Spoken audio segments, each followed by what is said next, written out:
Welcome to another episode of Professional Builders Secrets. In this episode, I interview Rick Moore from the Association of Professional Builders. Rick is one of APB's executive business coaches who works closely with building company owners to help them grow more profitable, systemised businesses.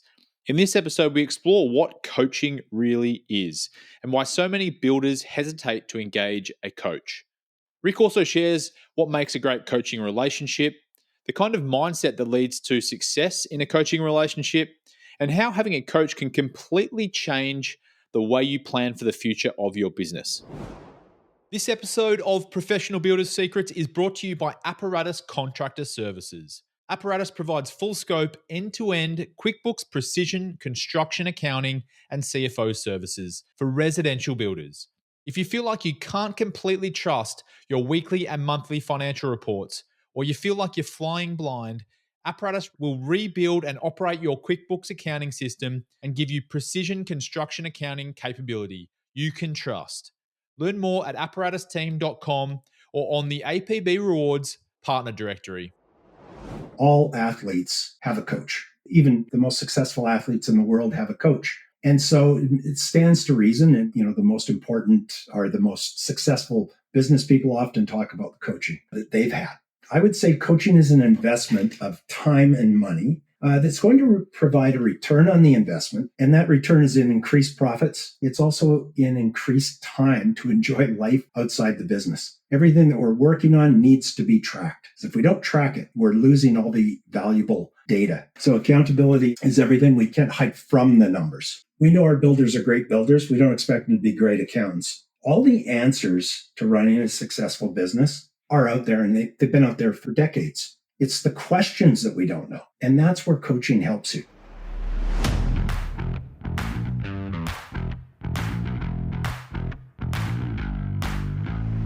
Welcome to Professional Builders Secrets, the podcast for building company owners wanting to grow safely and securely. I'm your host, Will Blunt, and today I'm joined by one of APB's executive business coaches, Rick Moore. Rick, welcome to the show. Hey, thank you, Will. Pleasure to be here. Thanks. Yeah, we were just reflecting before we jumped on air. You've been on the podcast a couple of times now, but it's been a little while and I've been missing you. So thank you for coming back. Yeah, as I was thinking about that, it has been a while, and missed seeing you at IBS this year. And we live so far away that, got to take advantage of all those times when we get them. That's okay. I mean, it's for good reason. You've been busy coaching builders in our network. So yeah, all for good reasons. Today, we're going to talk about coaching, actually, which is what we do as a company, but it's not something we've really addressed directly on the podcast before. And it's something you're extremely passionate about. Why are you so passionate about coaching? Well, I come by it pretty honestly. I had this epiphany moment. So for 32 years, I worked in a role where I was raising capital and working with people that were starting up businesses or had businesses they wanted to expand. So I was always working with business owners and sitting on boards with them, raising capital and doing all of that. I was very fortunate to be able to retire from that business and cross over to the other side of the business, which was in private equity. And now we were buying businesses. And I was sitting there probably through 15 different processes. And I realized, these were the businesses that had defied the odds. Over 90% of businesses don't survive 7 years. These businesses had survived that. They were successful businesses, and now they were looking to monetize and their succession event. And it came to mind to me that, wow, they are still not getting the value out of their business despite the success. And why is that? And it came to me in this moment. This couple had assumed that both their children, adult children, were going to take the business over, which is a mistake that many owners make. And these kids didn't have that as something in their plans, even though they were both working in the business, which brought these people to need to sell the business. So as we were speaking to them and they were speaking to other buyers, they shared with us their plans, right? They were going to go and golf and all the things that they wanted to do. And when it came time for us to make our offer for the business, we felt it was extremely, it was a good offer, a generous offer. The look of disappointment on their face. And the man turned to his wife and he said, If we can only get that, we might as well just keep working. Now they had already mentally sold the business and we're thinking about, golfing in Arizona. I had an epiphany in that moment. I said, that's just not acceptable. If there's anything little old Rick can do here to help this going forward, I'm going to do this. And that's what brought me into the coaching realm is I've got to get back on the side of owners. Now, at the other end of the business at that point, I was helping them start up. Now I'm looking at helping them sell. But how do I do that? Coaching, I can be involved in every aspect from start to finish and everywhere in between. So that's how I ended up there. I wrote a little book about it. And yeah, it's a passion of mine for sure. I want better outcomes for my builders that I work with. And better outcomes come from coaching, come from systemizing and getting profitable, all of those things. Yeah, it's a sad position that many business owners probably come to at some stage if they're not well systemized, that there might not be a sellable value of the business. And we spoke about that in a different episode, so we won't go too deep down a Yeah, rabbit hole there. But it is certainly a huge reason why builders get into yeah, coaching. absolutely. Coaching has a different perception depending on what your experience is with coaching. A lot of people are familiar with coaching from a sporting point of view and things like that. But how would you describe coaching to someone that hasn't done it before? Yeah. So interestingly, when we're talking about coaching with people, it is very much like an athlete. All athletes have a coach. Even the most successful athletes in the world have a coach. And so it stands to reason. And over the years, certainly, the most important or the most successful business people often talk about the coaching that they've had. I would say coaching is an investment of time and money that's going to provide a return on the investment. And that return is in increased profits. It's also in increased time to enjoy life outside the business because we know when a business is set up properly, it allows the owner of that business to work less in a more profitable business.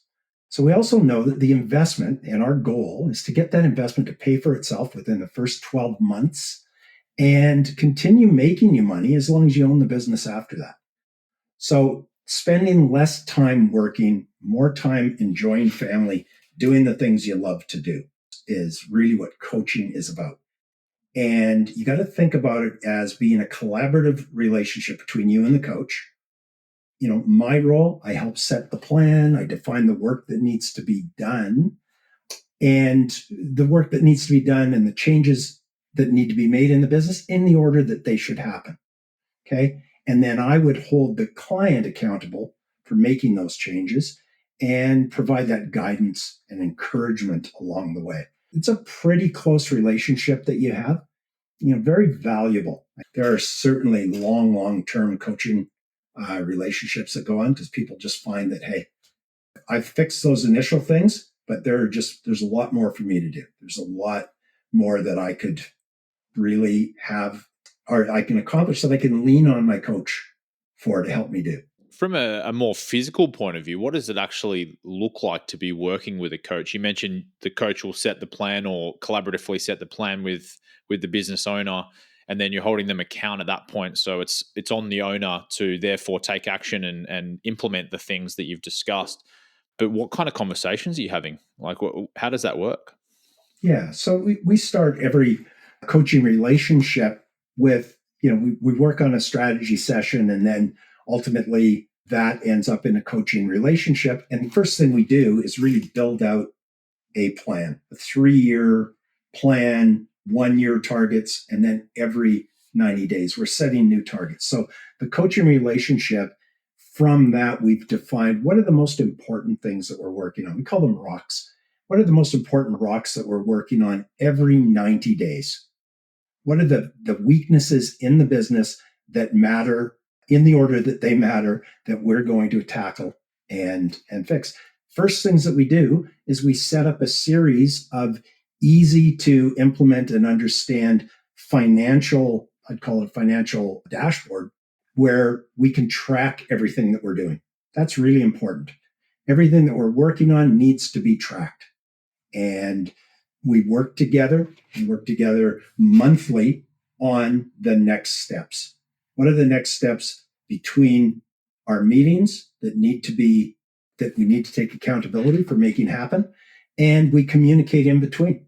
Lots of email back and forth, jump on a quick call from time to time, but we make sure that we are really set up, that we're not providing so much work for you in between a session or in a quarter that we're setting ourselves up for failure. We're honing in on what needs to happen, and we're tracking it.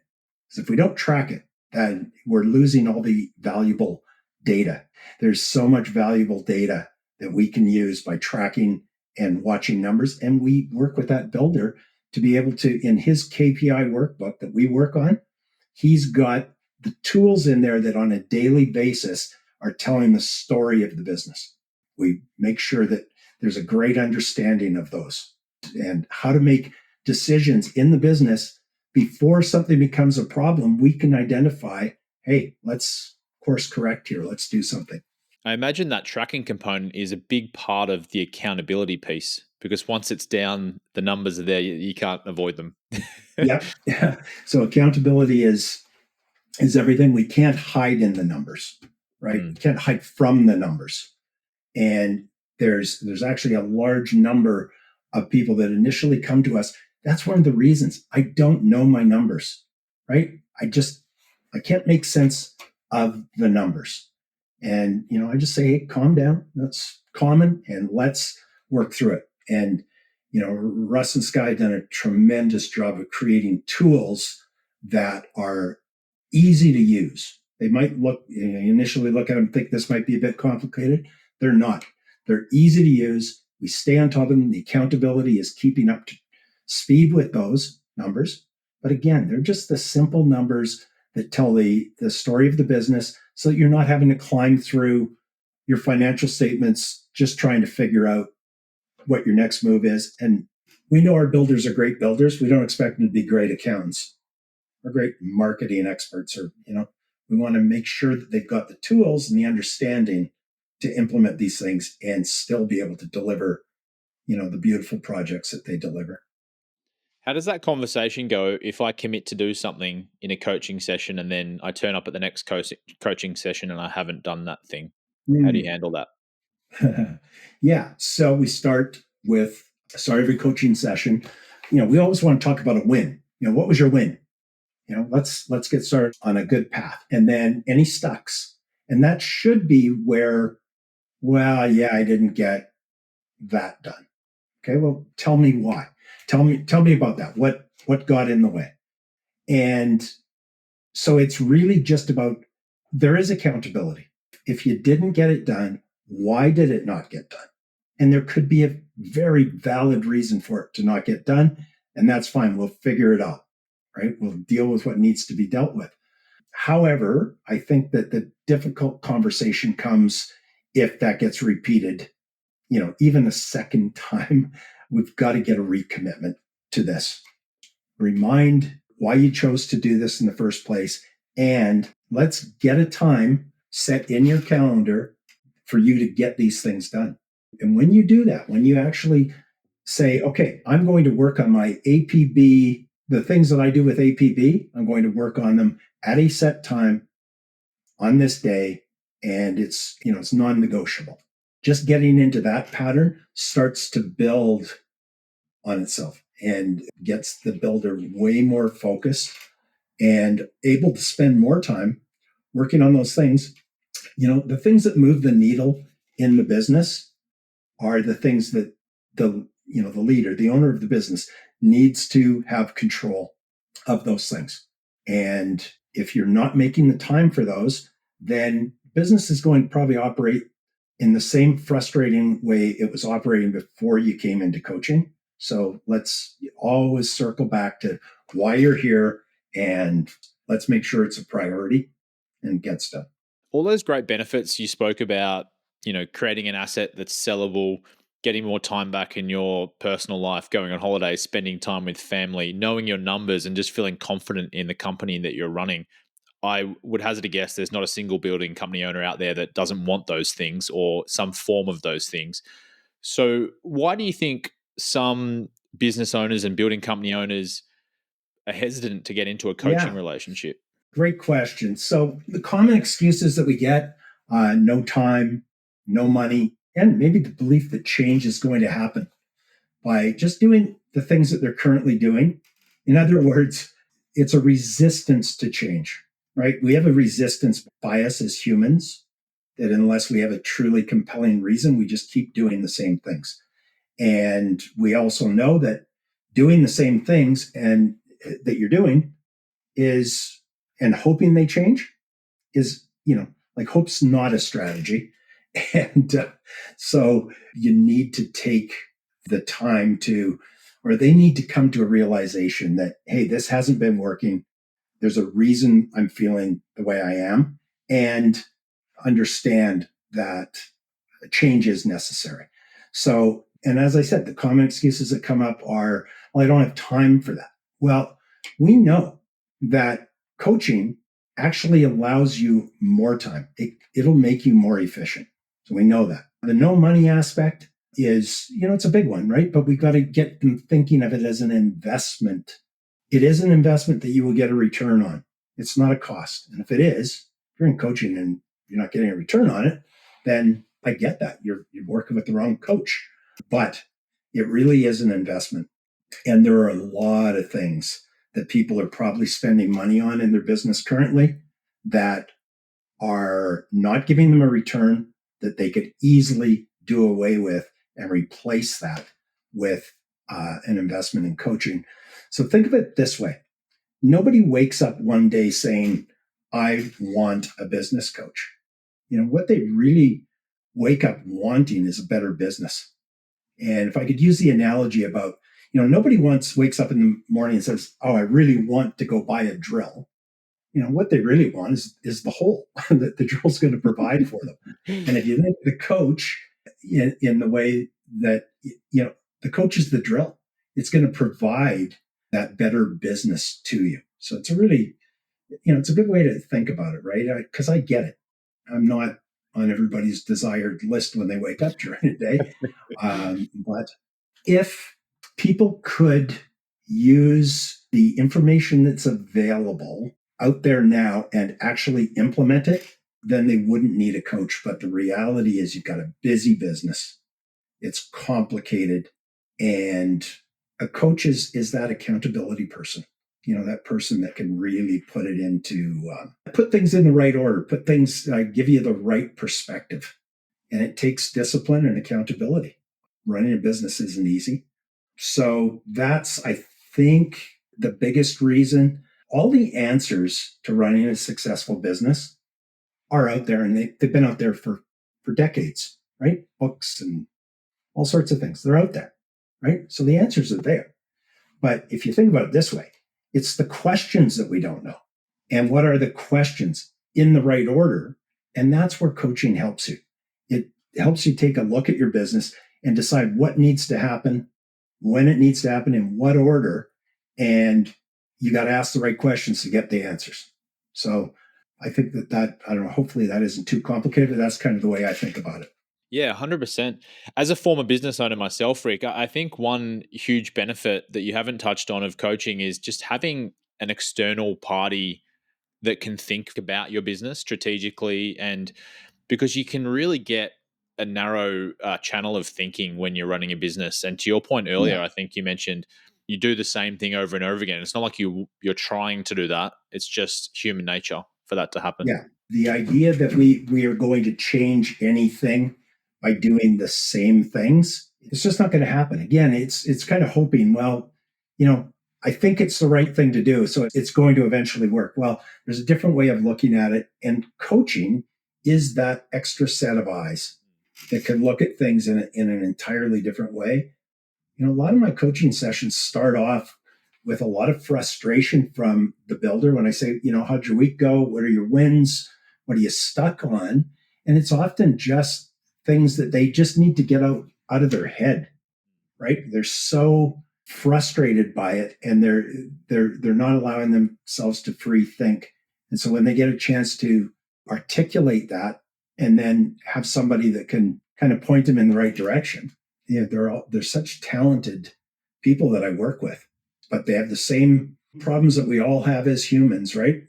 Self-doubt and stress and all of those things that it doesn't allow us to think clearly. Coaching, that relationship with a coach will allow you to not have to take that home to your spouse. And there's probably people at work that you don't want to confide in because you're the owner, right? Coaches that, it's like Starbucks is the third place for you to go. Coaches that third set of ears. Yeah, that's a great point. You don't have other people to confide in when you run a business. Even if you've got a business partner, a lot of things need to be almost kept to yourself, or at least there's a feeling that you need to. And having a safe space to talk about those things can be really valuable. Yeah, it's a great word for it, right? The safe space where you can talk about, hey, and you can talk to your coach about all sorts of things, right? Marital issue, whatever it is, partner issue, right? There's all sorts of that kind of stuff because we know business partnerships are really tough. Yeah. So having that mediator there or regulator that is able to kind of get you thinking about it in the right way. What would you say are the traits or the type of person that typically performs well in a coaching relationship? Yeah, I was thinking the other day about clients of mine that make great progress at what is it that they possess. And they often, when you look at their business, they've done some great things in their business. And then they've just kind of reached that point where they've kind of reached the pinnacle of where they can take it. So they're using the talent that got them to this point of some success and really grasping that, hey, I'm ready for a change. So the readiness to take on coaching is the mindset that you need, right? It's not enough to say, well, I heard that a coach will help me get a better business, so I better do that, right? It really is, no, I'm ready to commit and I'm ready to put in the time. I'm ready to follow the plan and move forward. So the true realization that you want to change and that coaching is a commitment, I think are just really, really key. So when you reach that point, or when they've reached that point, I can see it. They show up at their very first session, the work gets done. It's not even a question. They're in constant communication with me in between, emailing me. We have this great function where within our coaching workbook, you can just click on exactly where you're working, the cell you're working in, click on it and hit comment and, start to type Rick Moore or Rick and, hey, Rick, what about this? I get that right away. I can go and look right in the workbook where they're working. Good collaboration, the ability to ask questions. I want to make sure that they're doing that. They're seeking the guidance, they're implementing the changes. Communication is really a key feature. And the builders that are doing the best in coaching are great communicators.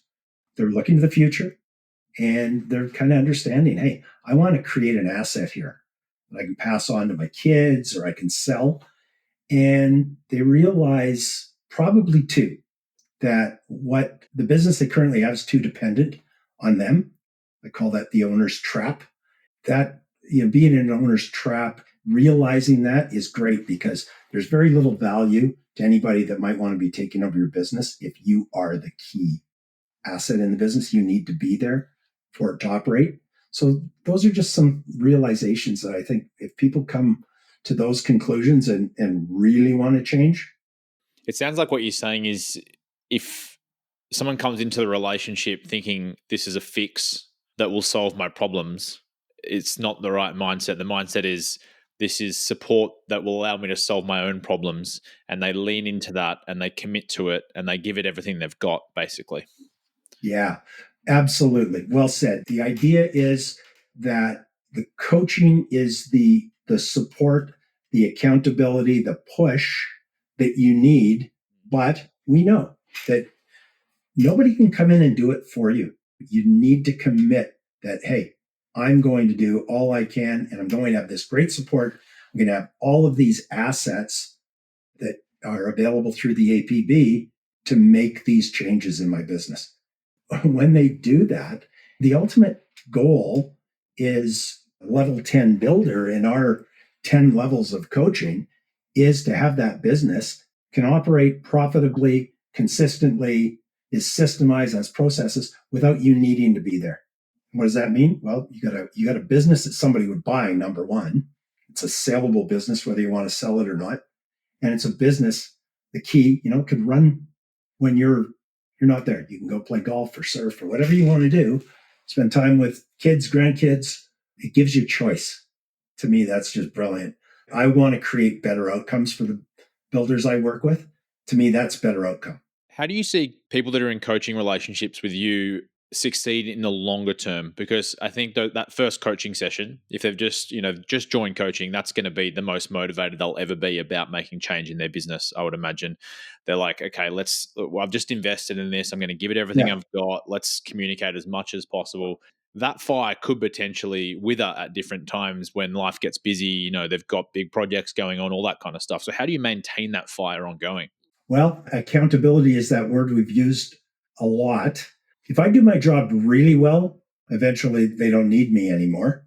However, the fire that keeps it going is the reminders, the reflections that we do in coaching, in sessions, and those quarterly reviews we do, is we really want to celebrate the wins. And if you can say, they might not see it from within, you say, do you realize that when we started working together, since then, on average, you're signing projects at 5% gross profit margin higher than you were, right? Your net profit is up 2 or 3%, whatever that is. Those types of things. Or you were working 60 hours, you're now working 45. Pointing out those wins, making sure that people celebrate that and understand that, hey, there's something that you're working towards. We'll keep that fire going. And importantly, recognizing when they need a break, recognizing when the stress gets up too high, right? Those types of things. So I encourage my builders, just reach out to me with an email if you got a problem. I'd rather spend some time with you between sessions getting this straightened out than having you losing sleep over it. Or my favorite, when you're feeling really stressed and you don't know what that next move is, go take a walk. There's nothing like being out in nature, right? Just take a walk around the block, take a couple of deep breaths and come back. Problem will still be there, but it won't seem like as big a problem when you get Yeah. back. That's a great point. Mindset in those situations is very different depending how your day's going. Yeah. How does having a coach change the way a builder approaches the future of their business? I think certainty is the word that comes to mind for me, right? You know your numbers, and it's a huge area that we work on immediately, is putting the simple numbers that are telling the story of the business in front of them. It allows the builder to see the trends that are forming in their business, allows them to make immediate decisions before they become problems. And for the future of their business, that very first kind of fundamental thing that we do of knowing your numbers, it's a pretty large problem for most going in. Knowing those numbers, putting that certainty around that just gives you so much clarity. And everything we do builds on, you might say, okay, well, I don't know my numbers, but then I heard you talking to me about marketing, and they all matter. Everyone builds on the next, right? And you can't have you can't have a successful business if there's a hole in any of those areas. So certainty. Yeah, I like that. I immediately thought about marketing because I'm in marketing, obviously. Yeah. And that confidence to be able to say, okay, I know that I can confidently spend this much on marketing and my company is not going to, go into negative Yeah. profit, negative bottom line, all that kind of stuff, right? Because there's a lot of builders out there that are just spending money on marketing because they want leads and they want to grow the business and all that kind of stuff, but they don't know how much they can spend profitably, and that's a real problem. And they often, I mean, the other side of it is they often get taken for a row by some agencies, but Oh boy, we see so many builders come to us that have spent frighteningly large numbers on marketing and lead generation, let's say. with nothing to show for it. Just no leads have been generated. So, and because of that, it becomes one of these things. Well, marketing doesn't work. I'll just wait for referrals to come in, and you're going to get referrals anyway, but you don't have any control over them. Yeah. So you need to spend money on marketing. You don't need to be afraid of the number, because the way that we track it through our dashboard will be able to tell us what's working, what isn't. We can make all sorts of pivots to change ad sets, to change wording, all those things, and we will, as we track it, and we ask them to track leads weekly. But as we track it, we're going to know how much do we need to spend on ads to generate enough leads to sign a con. We'll know how many leads we need to sign or to have to sign a contract. And knowing those numbers, again, certainty and clarity and a real number, it allows you to say, okay, I know what my marketing and advertising budget is because I've been tracking it. And tracking is everything. The data will set you free. I heard that said once, and it's with marketing, I'm telling you, as you know, you do a brilliant job running the department. We're big on data Oh, at 100%. APB, and it's the truth teller. Yeah, well, it allows you to make good decisions, but confident decisions as well, like you mentioned. If you know your numbers really well, not just in marketing, but I think even more importantly, like across the financial aspects of the business, you can make very confident marketing and hiring decisions once you know your numbers very well. Yeah, So I think that's a great way to summarize it. yeah, you bet. So it's from a coaching standpoint, if somebody was to say to me, what's the first win that you look for when you're working with a client, is getting those financial tools set up in the workbook. It's our levels 1 and 2 in our 10 levels of coaching, and they're important for that reason. Everything we do from there, we can be tracked.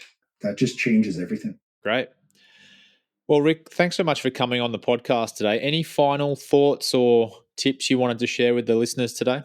Just that, don't be afraid to have a coaching conversation, right? As a builder, don't have preconceived notions that it's just going to be a cost. I don't have the time, all of those things. Just sit down, talk to one of us as coaches at APB. Let's walk you through a strategy session. We're not a hard sell, but I'll tell you, we're all passionate about it.